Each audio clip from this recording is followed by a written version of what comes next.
Ini yang menyampaikan bukan saya loh ya. Urusan 3 periode sudah saya jawab.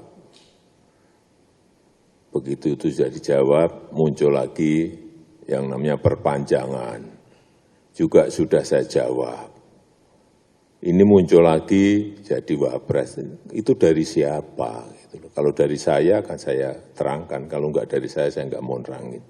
Ya, itu aja. Terima kasih.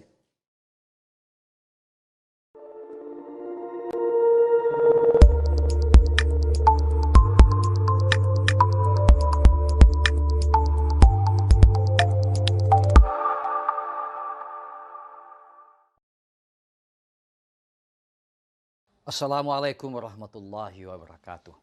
Salam jumpa bersama Uhaib Official dimanapun Anda berada. Pada refleksi hari ini, saya akan menyampaikan dan tema ini menjadi tema aktual dari hari ke hari dan menjadi konsumsi publik, yaitu mengenai birahi kekuasaan dan negara yang terperangkap dalam kubangan kleptokrasi. Pemberitaan seputar yang mendorong-dorong Bapak Joko Widodo tampil menjadi calon wakil presiden, bukan calon presiden yang akan dipasangkan dengan Prabowo Subianto oleh sekelompok orang. Tentu saja sekelompok orang itu memiliki ambisi kekuasaan atau libido kekuasaan yang mendorong-dorong Bapak Joko Widodo menjadi calon presiden berpasangan dengan Prabowo Subianto. Kalau dilihat dalam perspektif politik, apa yang dilakukan oleh sekelompok orang atau sekelompok elit politik dan elit oligarki yang mendorong-dorong Bapak Joko Widodo menjadi calon wakil presiden, dan itu dilegitimasi oleh keputusan Mahkamah Konstitusi atau MK bahwa itu sah dan wajar di dalam negara demokrasi. Tetapi yang terlepas dari pandangan masyarakat bahwa sesungguhnya jungkir balik politik yang dilakukan oleh sekelompok orang itu sudah tidak sesuai dengan alam demokrasi atau fatsun politik, karena memberikan kesan bahwa pikiran-pikiran itu akan melembagakan feodalisme politik dan sangat rentan terhadap munculnya praktek otoriter atau penyalahgunaan kekuasaan, abuse of power, manakala itu tetap dipaksakan di alam demokrasi saat ini. Nah, fenomena seperti ini menjadi fenomena yang tidak mendidik, dan masyarakat menilai inilah praktek demokrasi yang sudah terjebak dalam struktur libido kekuasaan atau erotisme politik dari kelompok-kelompok yang tidak menginginkan sebuah perubahan, yang tidak menginginkan satu perubahan sistem kekuasaan politik yang lebih demokratis. Kelompok tersebut tentu saja punya agenda setting, agenda kepentingan untuk melanggengkan kepentingan bisnis dan politik, sehingga mempertaruhkan Bapak Presiden Joko Widodo yang didorong-dorong untuk menjadi calon wakil presiden berpasangan sama Prabowo Subianto. Ini satu pikiran yang sesat di alam demokrasi dan sangat tidak mendidik bagi bangsa ini, khususnya bagi generasi muda, demi keberlangsungan kepemimpinan akan datang. Sahabat Uhaib official dimanapun Anda berada, penting kita diskusikan, kita perdebatkan saudara-saudara sekalian, karena bangsa ini terlalu murah untuk dilacurkan oleh ambisi-ambisi sekelompok orang yang menjungkirbalikkan realitas politik di dalam kubangan sistem politik yang semakin gelap, semakin tidak karu-karuan. Ini menjadi satu turbulensi politik dan tidak menarik bagi perkembangan demokrasi. Para kelompok oligarki akan berpesta pora di saat realitas politik ekonomi semakin runyam dan menjadi struktur kesempatan untuk memainkan pengaruh dan kuasa mereka masuk di dalam jaringan kekuasaan dan menguasai lembaga-lembaga demokrasi dan partai politik, khususnya dalam konteks Pilpres 2024 akan datang.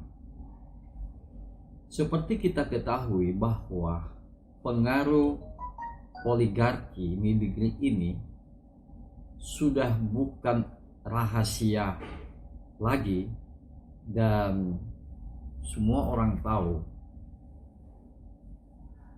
kekuatan ekonomi dan politik sudah dikuasai oleh mereka dan mereka menyusun kekuatan siapa yang akan menjadi kandidat presiden akan datang. Uhaib official yang berbahagia,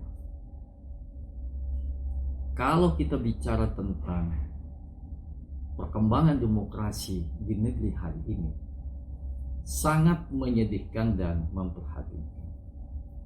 Tidak seperti apa yang dibayangkan. Kita membayangkan 22 tahun yang lalu, selepas tumbangnya kekuasaan otoriter Orde Baru, bahwa ada satu perubahan sistem kekuasaan yang lebih baik. Ada perubahan sistem penguasaan ekonomi, distribusi ekonomi yang lebih baik, tidak terakumulasi di tangan segelintir orang. Ada perubahan distribusi kekuasaan politik yang lebih adil, yang lebih rasional dan transparan melalui proses pilkada langsung, sehingga memberikan satu gambaran bahwa reformasi politik dan ekonomi betul-betul menjadi sebuah mimpi dari rakyat Indonesia ketika bersama-sama mengembangkan rezim kekuasaan otoriter menuju satu sistem kekuasaan yang lebih demokratis. Seiring perjalanan waktu, namun faktanya berbanding berbalik dengan apa yang kita saksikan hari ini. Reformasi telah dibajak, telah dikorupsi oleh kelompok elit politik dan elit ekonomi. Reformasi tinggal menyisahkan tulang belulang. Air mata reformasi sudah kering. Senjakalah reformasi dan masyarakat semakin apatis melihat perkembangan demokrasi. Apa yang dicita-citakan, yang dimimpikan sekian puluh tahun yang lalu tentang sebuah perubahan dan mimpi bahwa Indonesia menjadi sebuah negara yang bisa membangun struktur kekuasaan politik dan ekonomi, bisa menciptakan kesejahteraan dan keadilan bagi seluruh rakyat Indonesia melalui kebijakan pemerintah. Namun yang terjadi, kebijakan itu tidak seperti yang dimimpikan.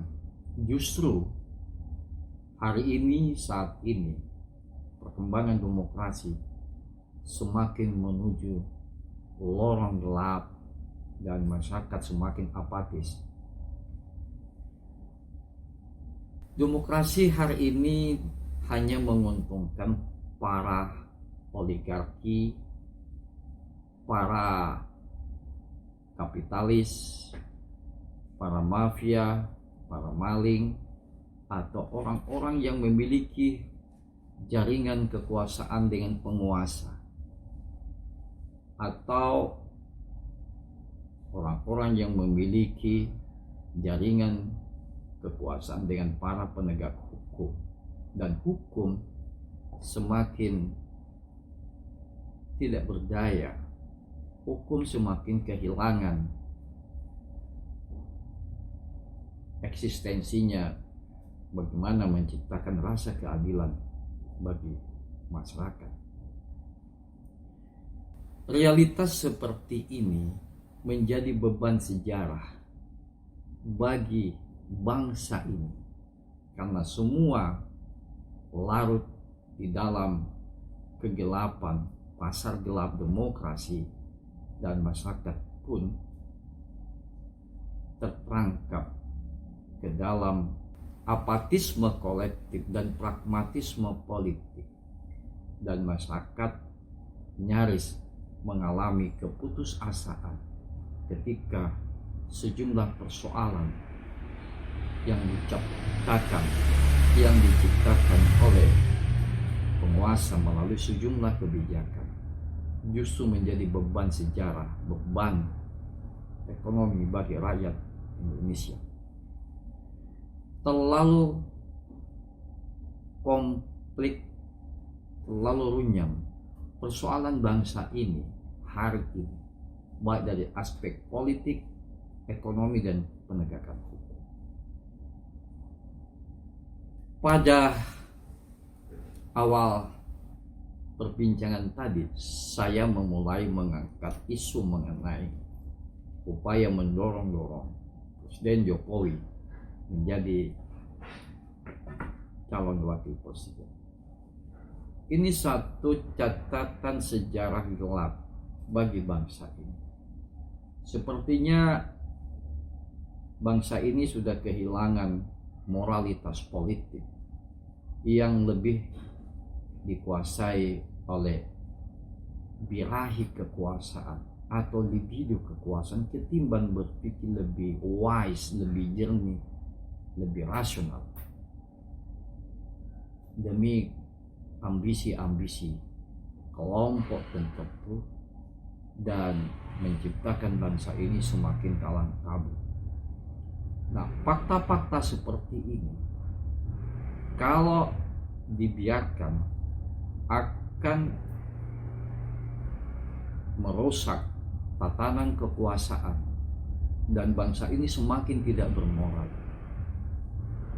Ketika suatu bangsa semakin tidak bermoral dan penguasanya sudah masuk di dalam struktur kekuasaan zalim, munafik, dan berbentang maling atau kleptokrasi, kalau kita sebagai umat beragama dilihat dalam perspektif moralitas agama, khususnya Islam, praktek-praktek yang terjadi di Indonesia saat ini, kita diingatkan oleh Al-Quran, pesan moralitas Al-Quran, bahwa Allah menciptakan setiap bangsa, setiap negara akan ada pemimpin-pemimpin yang zalim, pembesar-pembesar yang koruptif. elit-elit politik yang bersekongkol dengan elit ekonomi yang mengakumulasi sumber daya ekonomi dan politik dan membiarkan rakyat terlantar berada di dalam kubangan kemiskinan dan ketidakberdayaan. Di dalam surat Al-An'am ayat 123 dalam penggalan ayat itu disebut, Allah menyebut sebagai akabira mujrimiha, para pembesar-pembesar yang congkak angkuh oligarki. Ini statement Allah Subhanahu wa taala di dalam Al-Qur'an dan menjadi fakta telanjang hari ini di negeri yang mayoritas beragama Islam. Pemimpin-pemimpin yang dilahirkan oleh kontestasi kekuasaan, pemimpin yang dilahirkan oleh satu sistem kekuasaan oligarki, maka kekuasaan oligarki itulah yang menguasai dinamika politik ekonomi hari ini. Itulah yang disebut Al-Quran di dalam surat Al-An'am sebagai akabira mujrimiha, para pembesar-pembesar yang arogan, para elit-elit politik ekonomi yang congkak, sombong, dan buta tuli. Kesombongan itu semakin jelas tergambar hari ini ketika warga melakukan protes, resistensi politik dan kekerasan kolektif yang terjadi di mana-mana akibat kebijakan pemerintah yang tidak bijak. Salah satunya kebijakan menaikkan harga BBM dan berimplikasi memberikan impact terhadap kehidupan ekonomi masyarakat, khususnya masyarakat kecil. Namun demikian, karena pemimpin buta tuli itu, pemimpin yang sudah bermental akabira mujrimiha, walaupun demonstrasi, resistensi publik di mana-mana berlangsung, pemerintah tetap bersikukuh terhadap kebijakan yang tidak bijak dan tetap menaikkan harga BBM. Kebrengsekan kebijakan politik ekonomi yang sudah membuat masyarakat marah secara kolektif. Ini menjadi trigger, pemicu akan menciptakan kerunyaman politik, ekonomi, dan bahkan akan mengganggu stabilitas negara, mengganggu stabilitas politik akibat kebijakan yang dipaksa-paksakan yang tidak populer. Jadi 1400 tahun yang lalu Allah memberikan konfirmasi kepada bangsa, kepada umat manusia bahwa Allah menciptakan dan akan lahir pemimpin-pemimpin di suatu negara, akan muncul pejabat, penguasa ekonomi, penguasa politik yang bermental akabira mujrimiha.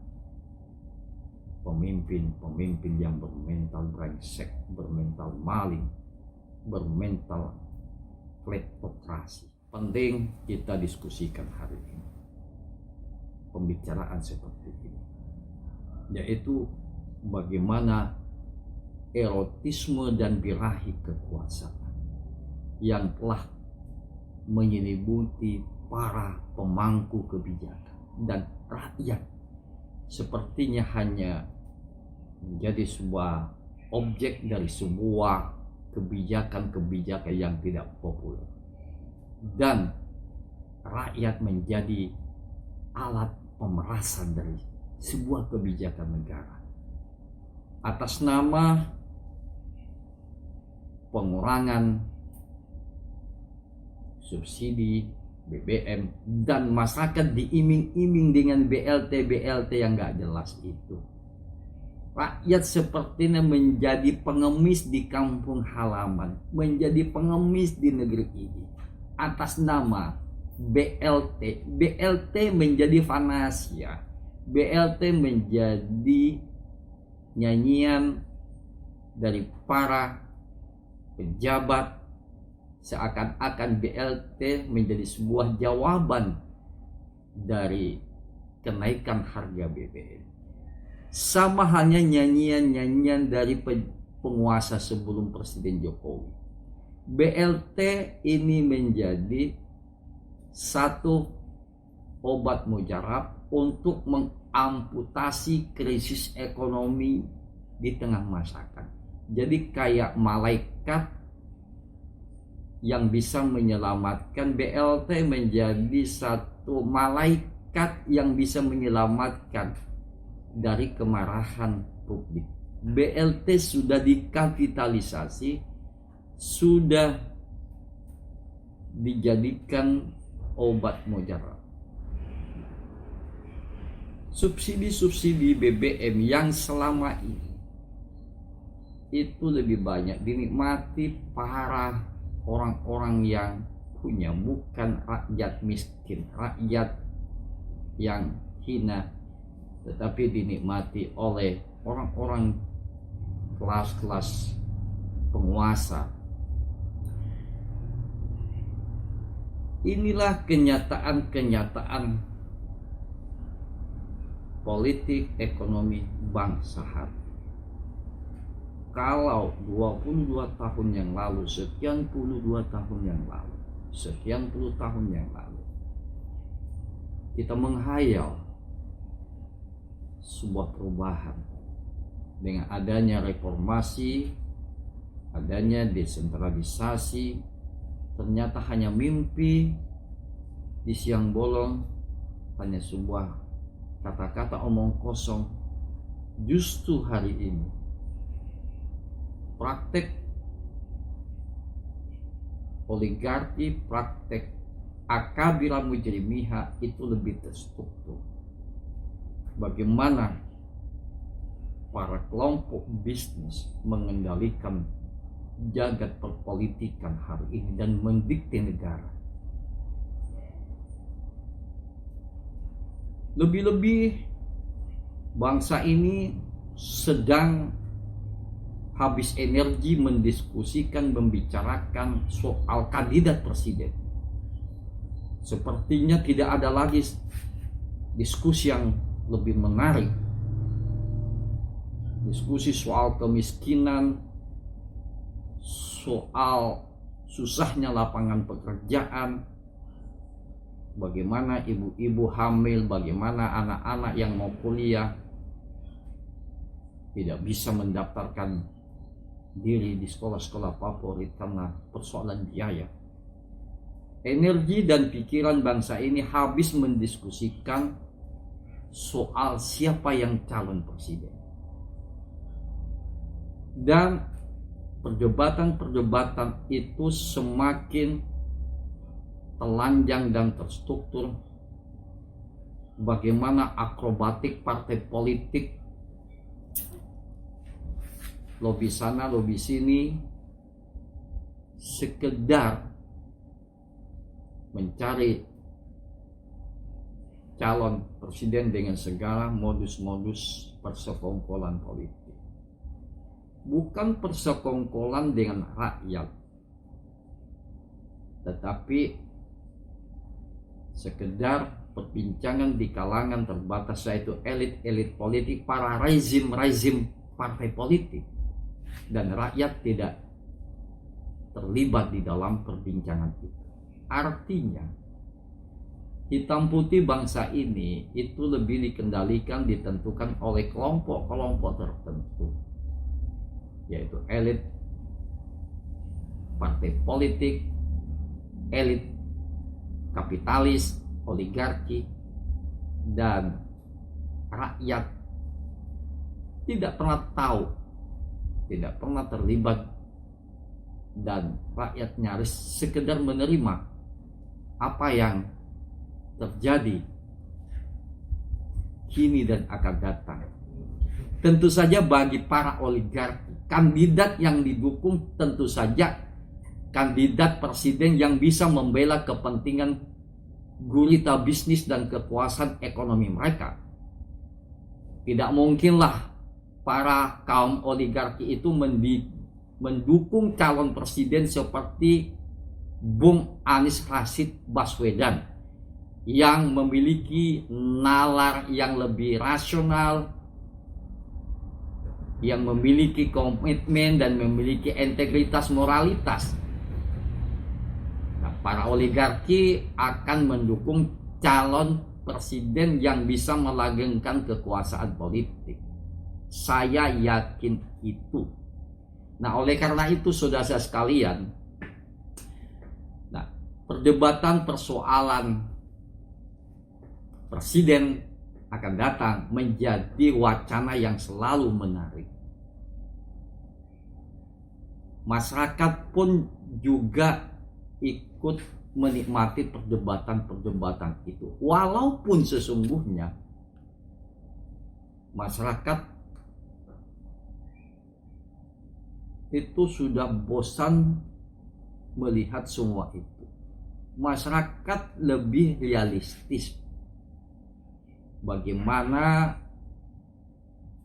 ekonomi keluarga bisa selamat di tengah kebijakan menaikkan harga BBM.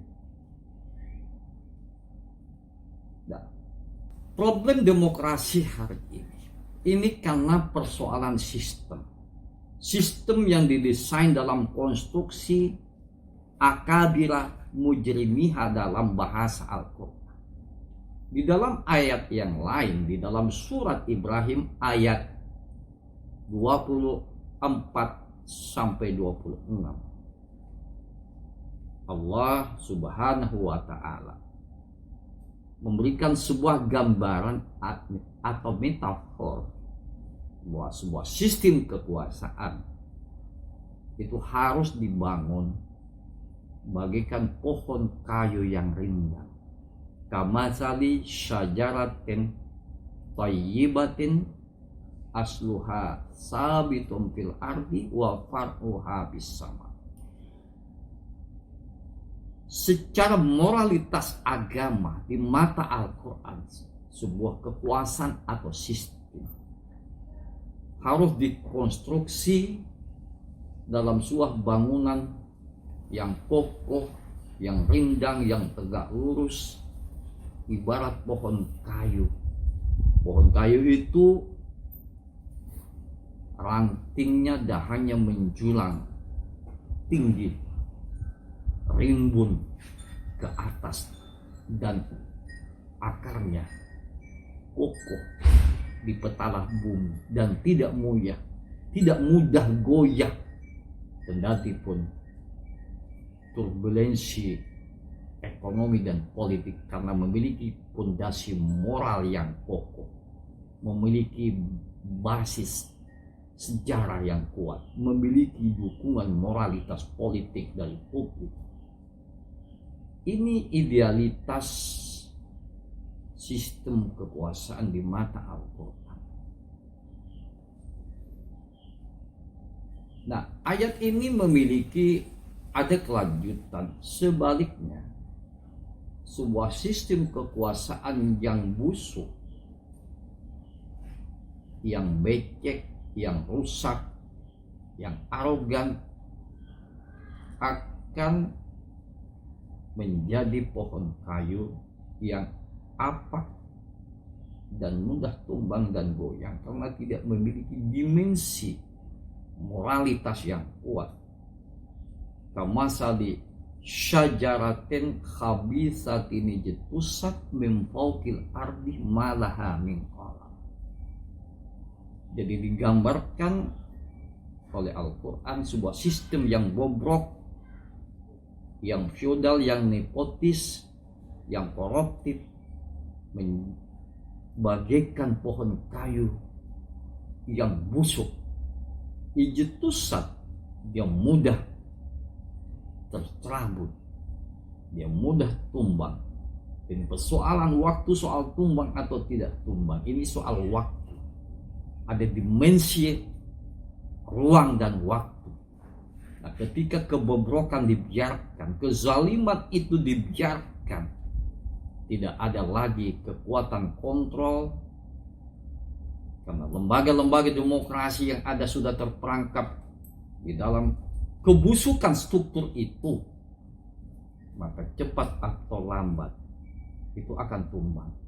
Kamasali syajaratin habisatin ijtusat min fawqil ardi malaha min. Ijtusat, dia akan tercabut, terperangkap. Dia tercabut dari hati nurani dan pikiran masyarakat. Dia akan dilawan oleh rakyatnya sendiri. Dan pohon yang rusak itu akan dimaki-maki dan akan disumpahi oleh rakyatnya sendiri. Ini Al-Quran. Ini persoalan waktu, persoalan kesempatan, dan ini hukum sejarah bahwa kekuasaan itu akan dipergilirkan, dan kekuasaan itu akan tumbang. Buah yang busuk itu tidak perlu disumpah-sumpahi, dimaki-maki, dia akan tumbang dan jatuh dengan sendirinya. Hari ini kita menyaksikan demo di mana-mana, kemarahan publik akibat kebijakan yang tidak bijak dari pemerintah. Jadi akan menjadi rusak semua, menjadi busuk. Ini ijtusat, ini warning, peringatan bagi bangsa ini, dan hukum sejarah Al-Quran itu akan berlaku bagi bangsa manapun di dunia ini. Saudara sekalian, poin apa yang saya sampaikan adalah, ngapain pula orang-orang yang memiliki libido kekuasaan ini mendorong-dorong Bapak Jokowi menjadi calon wakil presiden, dan celakanya keputusan Mahkamah Konstitusi MK bahwa boleh Bapak Presiden mencalonkan di calon wakil presiden. Kalau perlu 3 periode, kalau perlu 6 periode sama dengan Soeharto. Inilah logika-logika yang ambisius dari kelompok-kelompok yang bermental akabira mujrimiyah. Bangsa ini harus didesain. Kita bersama-sama membangun satu konstruksi politik yang lebih bermartabat, lebih adil. Dalam pandangan Al-Quran, bagaimana menciptakan sistem kekuasaan menjadi kamasali syajaratin thayyibatin asluha sabitun fil ardi wa farquha fis sama. Kita desain bangsa ini, desain sistem politik dan ekonomi. Bagaimana cara mendesain semua ini? Lembaga-lembaga demokrasi, partai politik, instrumen kekuasaan politik, instrumen demokrasi itu harus bekerja secara maksimal. Non-state actor seperti civil society, masyarakat sipil, pelembagaan politik, pelembagaan demokrasi harus dikuatkan untuk menciptakan sistem kekuasaan. Dalam pandangan Al-Quran disebut kamasali syajaratin thayyibatin, ibarat pohon kayu yang rindang. Itu pandangan Al-Quran. Kalau bangsa ini tidak terjebak di dalam mafia politik, mafia ekonomi, dan mafia-mafia yang lain yang dikendalikan para penguasa yang bermental kleptokrasi alias bermental maling. Nah, ini yang kita tidak inginkan. bangsa ini terlalu indah, terlalu besar untuk dilacurkan kepada kaum oligarki. Bangsa yang berjumlah 260 juta lebih, yang memiliki sumber daya alam yang kaya raya. Namun faktanya sumber daya alam yang kaya itu belum dinikmati secara maksimal oleh bangsa ini, tetapi lebih dinikmati oleh sekelompok orang. Ini persoalan yang serius bagi bangsa hari ini. Tentu saja dibutuhkan satu pemimpin yang memiliki kapasitas, moralitas, memiliki integritas, memimpin bangsa ini akan datang. Tidak seperti pemimpin-pemimpin yang ada hari ini. Pemimpin-pemimpin yang berlomba-lomba melakukan kejahatan ekonomi dan politik dengan mempermak, membonsai sistem-sistem kekuasaan, mempreteli lembaga demokrasi, dan partai politik pun terperangkap di dalam praktek-praktek oligarki, karena semuanya bagaimana berlomba-lomba para elit politik. Di dalam Al-Quran disebut al-hakumut takasur, orang-orang yang hanya bisa berpikir mengakumulasi sumber daya ekonomi dan politik.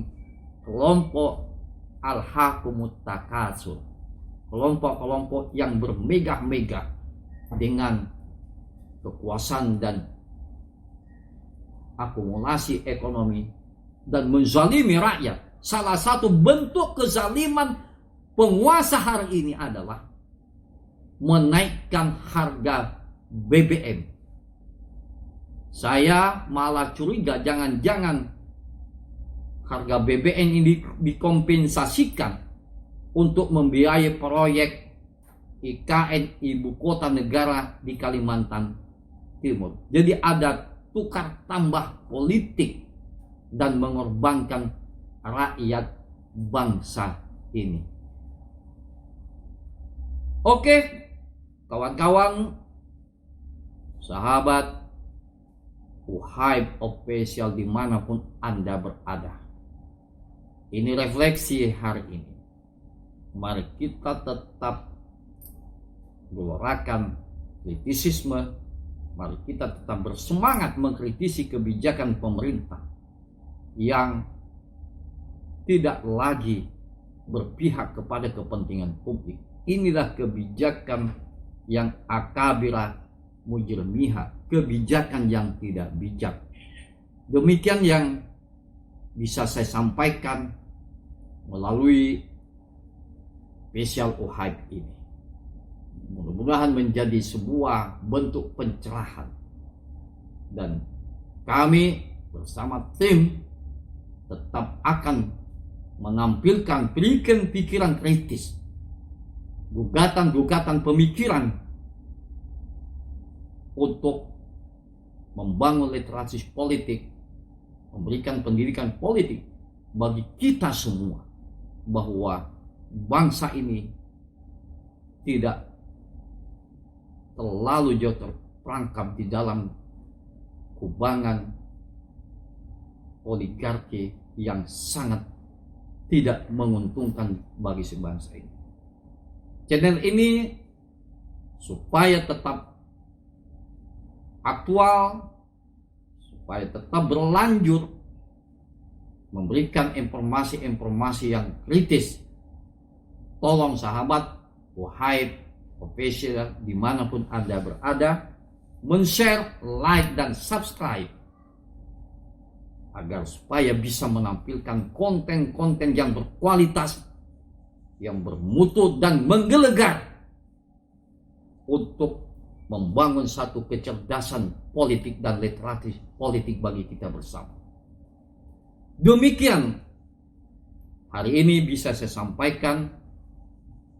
Saya menyampaikan salam daulat rakyat. Mari kita lawan demokrasi oligarki. Wabillahi taufik wal hidayah. Wassalamualaikum warahmatullahi wabarakatuh.